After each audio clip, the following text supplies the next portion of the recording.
Ito po, medyo mainit na itong kawali. So ilagay na natin itong pork chop.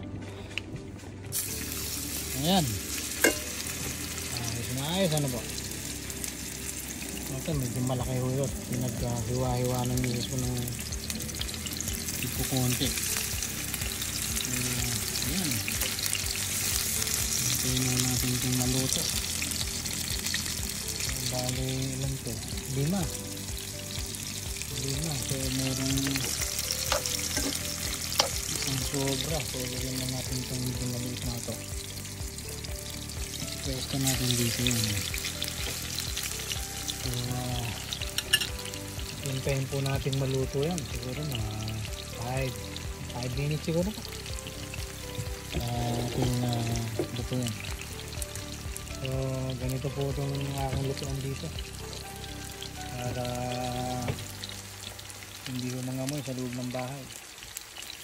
Binili ko po sa Pilipinas po.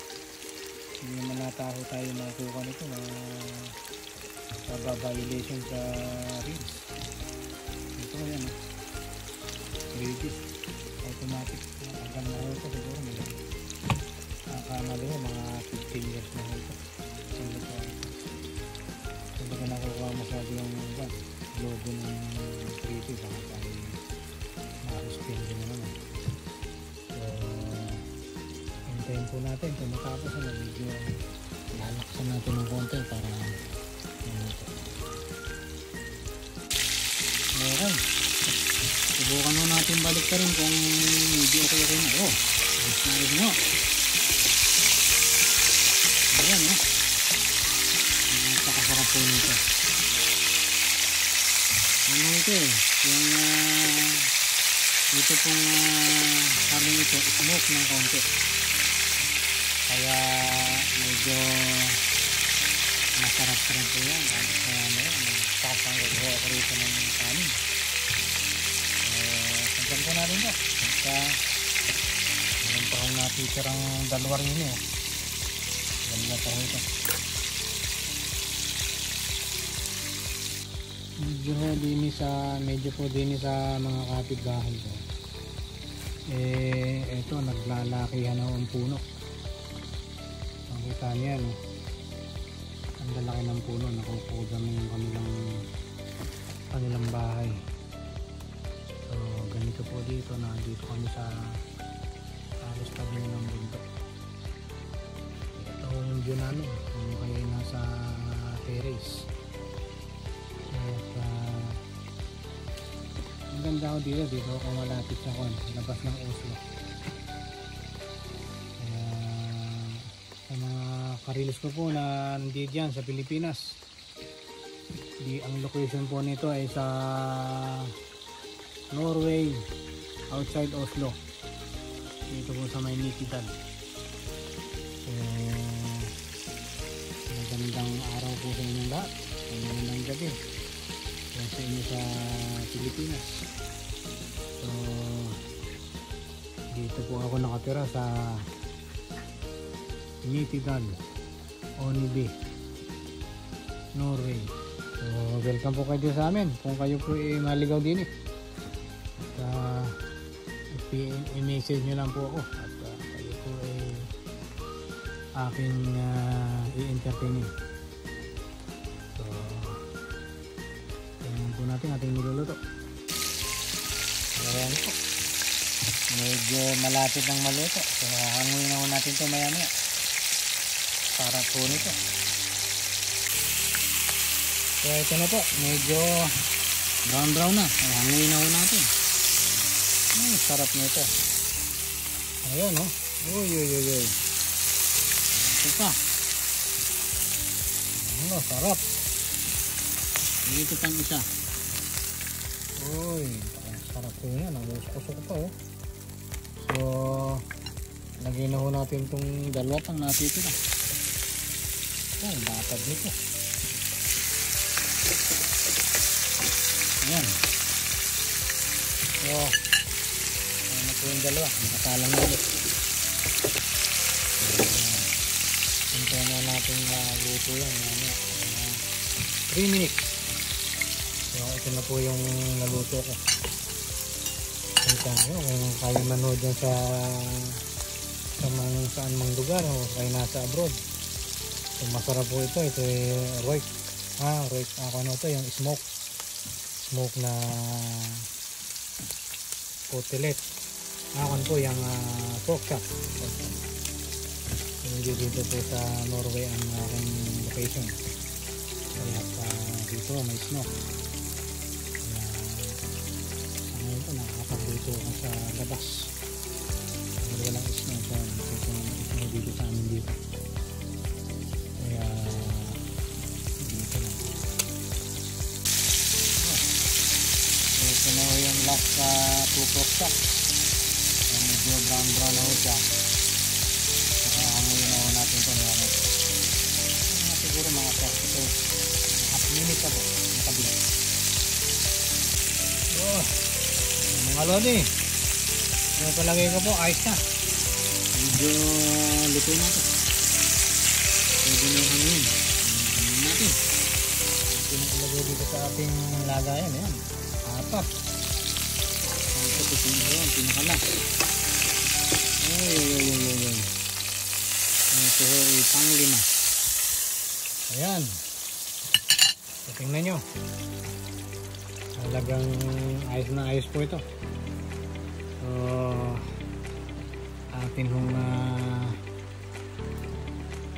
ikuan dito, ilabas sa ating nature ang lugar ko.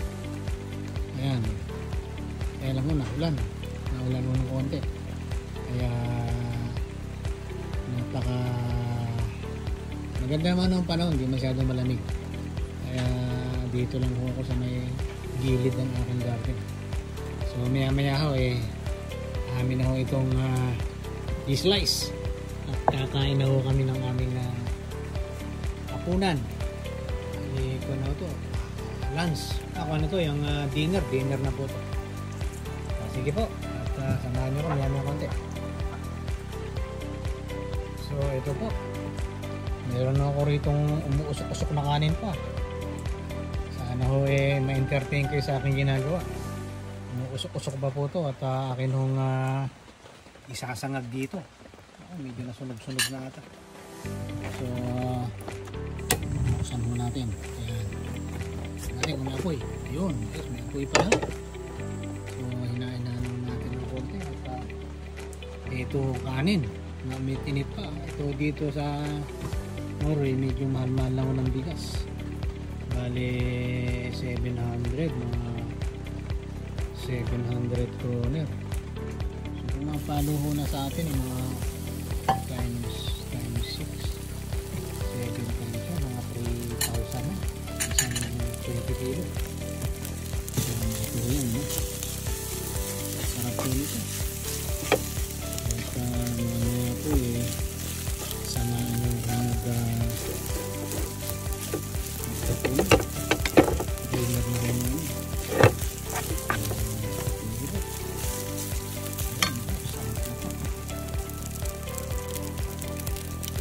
Ito mga lodi, ayos na. Tapos na yung aking sinangag. Hangin na natin.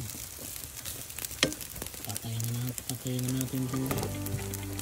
So ilagay natin dito sa tablon. Ano yung sa atin sa Pilipinas?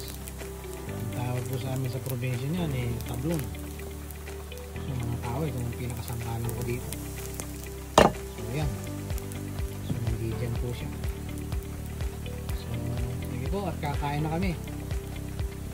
Happy dinner po sa amin at kayo dyan po din sa ibang bansa at sa Pilipinas. So ito na po ang aking sinangag.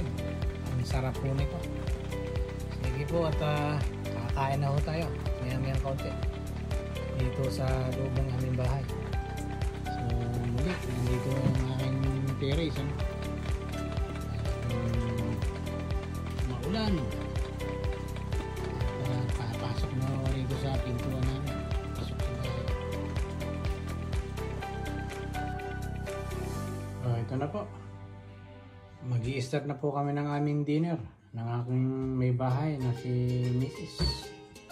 So So meron po kami ditong mangga, meron po kami ditong pakwan, at meron po kami ditong inistin na broccoli. Yan po. Tapos yun po may rusawan na citron. Tapos ito na po yung niluto ko kaninang smoke pork chop. So ito na ho na nila. Na-slice na ho ng misis ko. Hindi na ho natin na ipakita kung paano ni-slice. So tikman ho natin kung anong ganito. Ito. Subukan natin tikman. Sarap po talaga. Ayan. Tapos may natira pa ho kaming salmon. Salmon naman po ito. Pinarito ko rin kahapon sa labas. So, ito naman ho yung aking sinangag. Maitim, ano? Pero masarap po yan. Okay.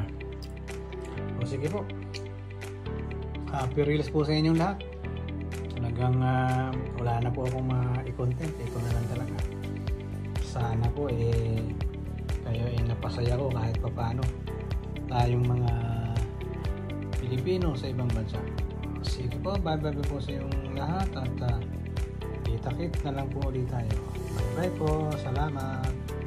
Bye-bye.